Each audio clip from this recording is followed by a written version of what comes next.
चलिए आज मनोविज्ञान के उस स्याह कोने में झांकते हैं जहां बिक्री सिर्फ एक लेन देन नहीं बल्कि दूसरों को अपनी मर्जी से चलाने की एक कला है। एक ऐसी कला जो शायद आपको थोड़ा असहज कर दे। सेल्स में एक अच्छा इंसान बनना जरूरी है, यही तो हम सबको सिखाया जाता है ना। लेकिन क्या हो अगर ये सोच ही गलत हो? ये एक ऐसा आइडिया है जो सीधे सीधे हमारी धारणा को चुनौती देता है और हमें एक ऐसी मानसिकता की तरफ ले जाता है जो ज्यादातर लोगों की सोच से बिल्कुल परे है। तो ये जो असहज सच्चाई है, इसकी जड़ें पता है कहाँ है? 500 साल पुरानी एक बहुत ही विवादास्पद सोच में। एक ऐसी फिलॉसफी जिसे दुनिया के सामने लाने वाले शख्स का नाम था निकोलो मैकियावेली। सोच कर देखिए, एक किताब इतनी खतरनाक क्यों मानी गई होगी? क्योंकि इसने ना पावर के उन कच्चे अनफिल्टर्ड सच को सामने ला दिया जिसे सब इस्तेमाल तो करते थे लेकिन खुलकर मानने से डरते थे। ये पावर का एक रॉ ब्लूप्रिंट था, बिल्कुल साफ साफ। तो आखिर खेल है क्या? फर्क को समझिए। देखिए, 99% सेल्स पर्सन क्या करते हैं? प्रोडक्ट के फीचर्स बेचते हैं। लेकिन मैकियावेली का अप्रोच, वो इच्छा को तैयार करता है। आम लोग जानकारी देते हैं, ये लोग धारणा को कंट्रोल करते हैं। एक तरफ फैसले की उम्मीद की जाती है और दूसरी तरफ ग्राहक की सच्चाई को ही अपने हिसाब से गढ़ दिया जाता है। तो चलिए पहले सिद्धांत को डीकोड करते हैं। पसंद का भ्रम। मतलब ये एक ऐसी कला है जिसमें आप किसी को अपने मनचाहे फैसले की तरफ ले जाते हैं और उन्हें लगता है कि ये फैसला तो पूरी तरह से उनका अपना था। कमाल है ना? और यही तो मैकियावेली का पूरा सार है। असली ताकत वो नहीं जो दिखती है, बल्कि वो है जो महसूस तक नहीं होती। जब सामने वाले को लगे कि वो आजाद है, तभी असल में कंट्रोल आपके हाथ में होता है। तो ये काम करता कैसे है? सिंपल है। पहला कदम, एक बहुत महंगा विकल्प पेश कीजिए जिसे हम एंकर कहेंगे। इसके ठीक बाद अपना असली टारगेट प्रोडक्ट दिखाइए। अब उस एंकर के सामने ये प्रोडक्ट अचानक से बहुत वाजिब लगने लगता है और फिर आखिर में आप पूरे भरोसे के साथ इसी वाजिब विकल्प की सिफारिश कर देते हैं। नतीजा, ग्राहक को लगता है उसने क्या स्मार्ट फैसला लिया है, जबकि असल में उसे ठीक वहीं लाया गया जहां आप लाना चाहते थे। मनोविज्ञान की भाषा में इसे कहते हैं एंकरिंग इफेक्ट। बेसिकली हमारा दिमाग ना पहली मिली जानकारी से जाकर चिपक जाता है और फिर हर चीज को उसी के हिसाब से जज करता है। ये एक मेंटल शॉर्टकट है जिसका फायदा उठाया जा सकता है। ओके, अब आते हैं दूसरे सिद्धांत पर, और ये एक बहुत ही गहरी और आदिम भावना पर आधारित है, डर। मनोविज्ञान कहता है कि कुछ पाने की खुशी हमेशा कुछ खोने के डर से कमजोर होती है, हमेशा। अब ये बात सुनने में थोड़ी क्रूर लग सकती है, लेकिन बिक्री की दुनिया में इसका मतलब बिल्कुल साफ है। ग्राहक तब तक एक्शन नहीं लेगा जब तक उसे ये डर ना हो कि वो कुछ गवा देगा, कुछ मिस कर देगा।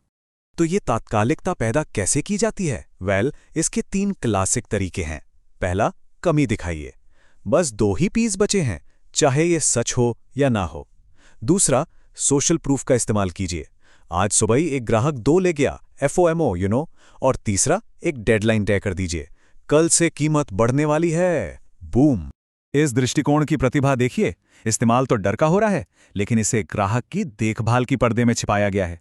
अब सवाल उठता है, क्या ये चालाकी है? शायद, लेकिन सच तो यह है कि हर विज्ञापन, हर सेल हमारे इमोशंस पर ही तो निशाना साधती है। फर्क सिर्फ इतना है कि आप इस खेल को जानकर खेल रहे हैं या अनजाने में इसका शिकार बन रहे हैं। चलिए अब हमारे तीसरे सिद्धांत पर चलते हैं, और ये एक और गहरी इंसानी जरूरत का इस्तेमाल करता है, भरोसा। लोग उनसे खरीदते हैं जिन पर वो यकीन करते हैं, और हम यकीन किस पर करते हैं? जो हमें असली यानी प्रामाणिक लगते हैं।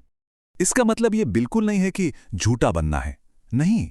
इसका मतलब है ये समझना कि प्रामाणिकता खुद में एक बहुत शक्तिशाली हथियार हो सकती है। ये काम कैसे करता है? जरा सोचिए। जब आप सामने से कोई सस्ता विकल्प सुझाते हैं या अपने ही प्रोडक्ट की एक छोटी सी कमी मान लेते हैं, तो क्या होता है? आप तुरंत भरोसेमंद बन जाते हैं। आप एक सेल्स पर्सन से बदलकर एक सलाहकार बन जाते हैं, और जब भरोसा बन गया तो बिक्री तो अपने आप हो जाती है। ओके, अब टाइम है चौथे सिद्धांत का। फ्रेम को कंट्रोल करें, बिक्री को कंट्रोल करें। मतलब बातचीत का फ्रेम कंट्रोल करना। हर बातचीत एक तरह का अखाड़ा है, और इस अखाड़े में जीतता वही है जो खेल के नियम तय करता है। चलिए एक क्लासिक सिचुएशन लेते हैं। ग्राहक कहता है 50,000 रुपए बहुत महंगा है। अब एक आम सेल्स पर्सन क्या करेगा? कीमत का बचाव करने लगेगा। लेकिन मैकियावेली का तरीका अलग है। वो कीमत का बचाव नहीं करता, वो बातचीत का फ्रेम ही बदल देता है। वो लागत की बात को मूल्य की बात बना देता है। तो सबक क्या है? सिंपल, जो सवाल पूछता है वो नेतृत्व करता है, जो बचाव करता है वो हार जाता है। बातचीत को हमेशा अपनी ताकत के मैदान में खींच कर लाएं। और अब सबसे उन्नत और शायद सबसे सहज ज्ञान के विपरीत सिद्धांत, अंतिम शक्ति चाल, यानी रणनीतिक वापसी। ये हमारी आदत के बिल्कुल खिलाफ है ना? जब ग्राहक हिचकिचाता है तो हम क्या करते हैं? और ज्यादा जोर लगाते हैं। लेकिन सबसे शक्तिशाली चाल इसके ठीक उलट है, पीछे हटना। कल्पना कीजिए कि आप ये कहते हैं, जैसे ही आपने ये कहा, सारा दबाव गायब, आप जरूरतमंद नहीं बल्कि शक्तिशाली नजर आते हैं। और ग्राहक के दिमाग में क्या चलता है? अचानक शक्ति का संतुलन पूरा पलट जाता है। वो सोचने लगता है, रुको, ये मुझे क्यों नहीं बेचना चाहते? क्या मैं कोई बड़ा मौका गंवा रहा हूं? ये जो आपका पीछे हटना है ना, ये एक शून्य पैदा करता है, जिसे भरने के लिए वो आपकी तरफ दौड़ता है। लेकिन ये सिद्धांत सिर्फ सेल्स तक सीमित नहीं है। नहीं, ये मानव मनोविज्ञान की एक गहरी समझ है। सोचिए ना, नौकरी का इंटरव्यू हो, बच्चों से अपनी बात मनवानी हो, या बॉस को कोई आइडिया पिच करना हो, हम सब हर दिन हर पल अपने विचार ही तो बेच रहे हैं। तो आखिरी सवाल ये नहीं है कि ये तकनीकें इस्तेमाल होती हैं या नहीं। सवाल ये है, क्या आप सचेत रूप से अपनी बातचीत को दिशा दे रहे हैं या अनजाने में किसी और की कहानी का हिस्सा बन रहे हैं? फैसला आपका है।